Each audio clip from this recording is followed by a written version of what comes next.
Hey guys, welcome back to my channel. Today we are checking out an ambitious fan Pokemon project called Emerald Rogue. This game is based off Gen 3's Pokemon Emerald and answers the question, what if Gen 3 Pokemon was a roguelike? Roguelikes are known for being brutally tough games that feature permanent death and having you start over on each retry. This makes death a much larger risk in these games, and in turn makes the end result of completing a full run of these games so much more rewarding. But how would Pokemon even work as a roguelike? Does this game hold up to its roguelike inspirations and deliver a truly painful, antagonizing adventure, punishing the player for any and every mistake? Let's create a character, bonus points for the character customization, I think that's rad, and name our character Sausage, which is tradition for me, and prepare to answer that question. The game starts off in a familiar manner to most Pokemon titles, having you choose your first starter Pokemon. Looks like these are the options I have between Paris, Houndour, and Snorlax. That's a strange last choice, but in these games you can select between the option of having only Pokemon from Gen 1 to 3, staying true to the original Emerald game, but you later unlock options to include Pokemon up to Gen 8, so that's why Munchlax isn't currently available.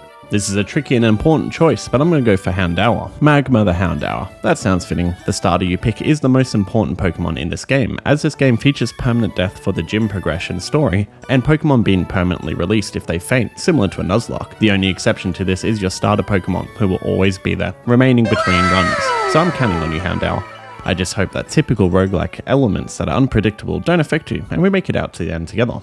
Let's jump into our first randomly generated routes and make our way to the first gym battle. As the gym leaders are all randomized, I just have to take a shot in the dark for the upcoming gym leader and prepare a solid team that can potentially counter any type.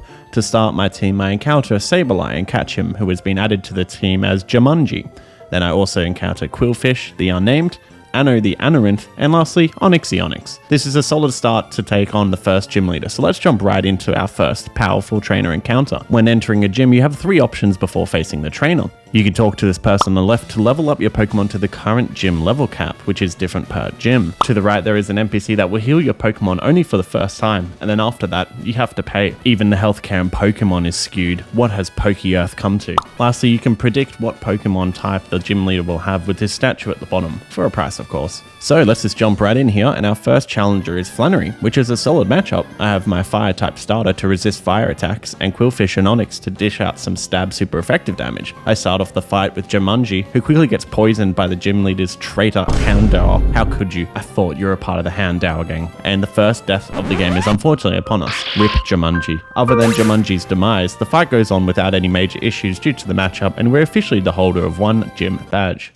You might initially be thinking, hey Bao, is this game even different to a typical Pokemon randomizer? And the answer is yes and no. The Pokemon you encounter are randomized with only a set amount appearing in each area, similar to randomizers. But the main difference is that the game includes randomly generated areas to explore, including both Fire Red, Leaf Green, and Ruby and Sapphire locales. The gym leaders that you must defeat are also a lot more structured in that they only have their relevant gym's type, rather than just completely random Pokemon, at least by default settings.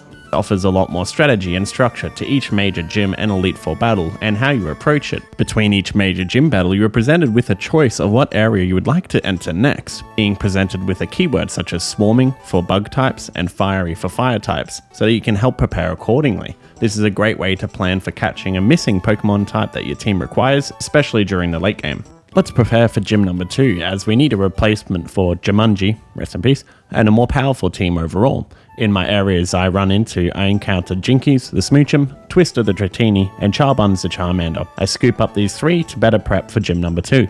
Oh, and something important, just as an added FU in typical roguelike fashion, this game has no PC. You only have your party members. Sorry Quillfish, it's your time to go. You have been evicted from the Big Brother house. Looks like gym number 2 is Winona, the flying type gym leader. The battle is progressing here smoothly until Tropius. It looks like Charbuns is going to get stomped here, unfortunately due to its power level, so I have to swap out to Onyx. And unfortunately, this is the end of the line for our rock snake friend. Rest in peace, Onyx. The rest of the battle though goes on without a hitch, and Magma takes out the remaining Pokemon.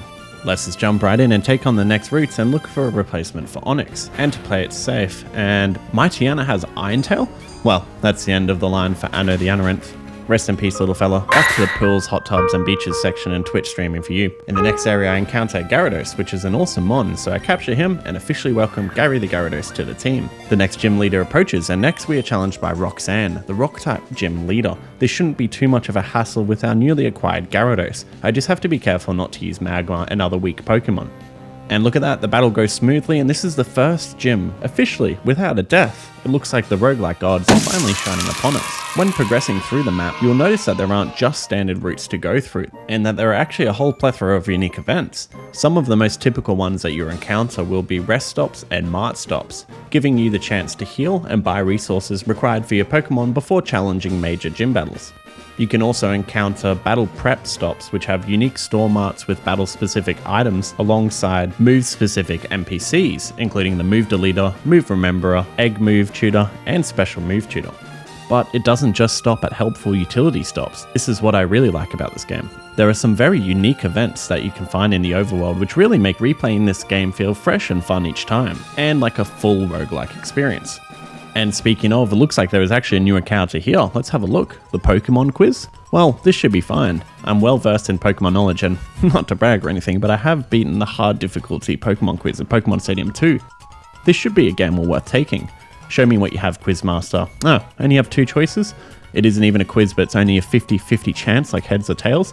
Well, if I just click on the left option here, what could be the worst that could happen? Magma was traded? No way, I just lost my starter Pokemon? What kind of game show is this? Danganronpa? This man just team rocketed my starter and I can't even do anything about it. What kind of a quiz show is only 50-50 odds that has negative effects? You're a sham, Quizmaster. You'll never be as good as the Trick Master in the Trick House from Pokemon Ruby and Sapphire, who is actually a great quiz host. Please do yourself a favor and take some notes. For the rest of the choices, I get money, which is no replacement for magma. And then my entire team is poisoned. Yep, now this is feeling like a roguelike. This single interaction is making me feel the typical despair of a spunky tuber following that traumatic experience. Luckily, next up we have a new unique encounter. And would you look at that, it's actually a legendary Pokemon encounter. These can rarely appear in your map, so let's jump right into here, and wow, it's Kyogre. After an obscene amount of Pokemon balls, we finally catch Kyogre, the Kyogre, and welcome him to the team.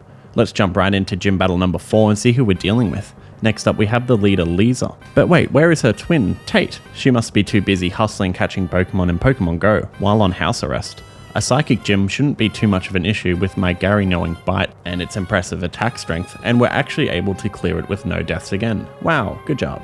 Next up on the map we actually have a new encounter that we haven't seen yet, a strong trainer challenge. This challenge features a souped up version of a typical root trainer. This one specifically specializing in fighting type, which shouldn't be too much of an issue, and we're able to clear it and actually keep one of their Pokemon as a reward. So for this, we're going to welcome Kix, the Medicham, to my team. So let's jump right into our next gym challenge, and we actually have Norman, the normal type user. This is actually a perfect matchup for our new Pokemon Kix, who just got added to our team. But I know that slacking can always give people a bit of a hard time if not prepared when challenging Norman.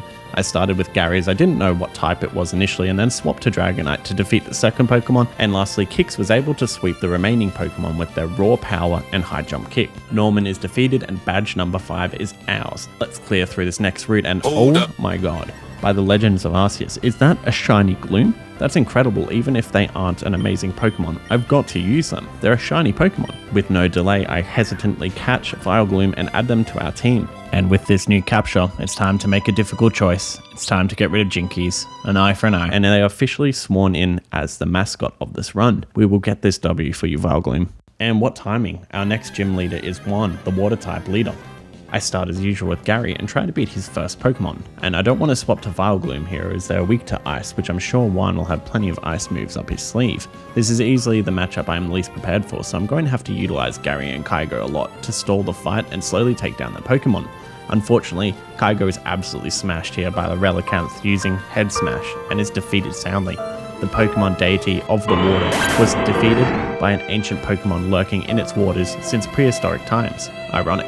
I swapped to Kix to land some major damage using Thunder Punch, and I'm able to take out Juan, the 6th gym leader. In our next routes, there isn't a lot happening other than another legendary encounter. This will be a great replacement for Kyogre. Let's jump right into it, and we find an Entei. I work down its health and eventually capture him, adding Embark the Entei into our lineup. Moving along, we encounter the next gym, and this time it's Wattson. This is not amazing for me as Gary is essentially unusable for any matchup in this fight due to its 4 times weakness to electricity.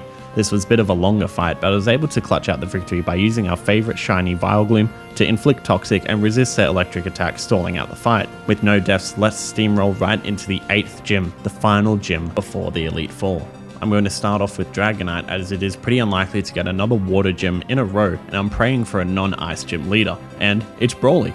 The final gym leader is a hugely favourable matchup for my current team. Dragonite and Gary alone should be able to take care of this. Twister comes in clutch and is able to resist the water and fire typings of Brawly's Poliwrath and Blaziken, the two biggest threats. And with that, we are able to claim the last gym badge. But this is now the beginning of the end. The Elite Four contains some of the most challenging battles in all of Pokemon games.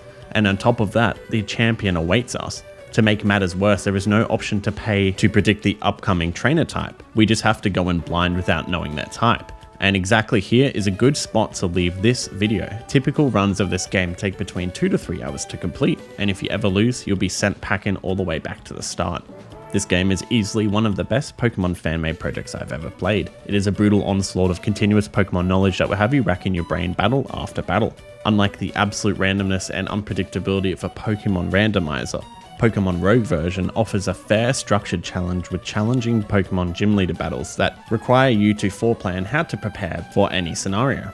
What I also enjoy a lot about this project is that it combines the best aspects of Fire Red and Leaf Green and Ruby and Sapphire. It is a definitive game showcasing the best of Generation 3. In the next part, I'll continue my playthrough and leave my final definitive thoughts on why I thought this game is so great.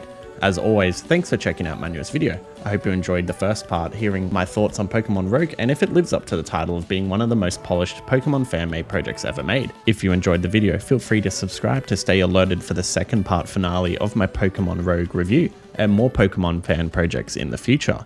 Check out my other Pokemon reviews if you're interested in more Pokemon content, and as always, I'll catch you later and see you in the next one.